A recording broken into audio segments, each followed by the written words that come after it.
zentzua zen bere asilo eskararako txosten txiki bat lantzea.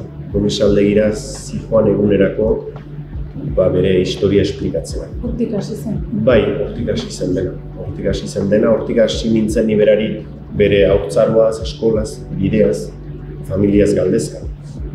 Asilorako txosten txiki hortarako.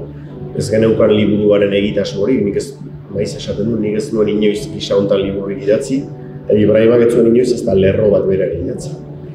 Eta bota zen dionean, ideia? Bai, nik bota nion eta ordurako Irungo Harrera Sarean bazegoen egitasmo hori oso gutxi dira gelditzen direnak, azkenan bidean datozenak dira, badoaz.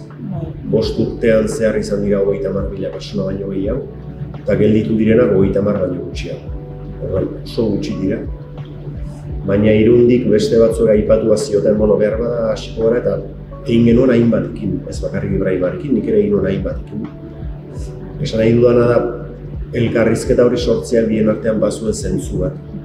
Eta zentzu hortatik gero atera zen nolabaiteko kasualidade edo premeditaziorik gabe behintzat beste lan sakonago bat.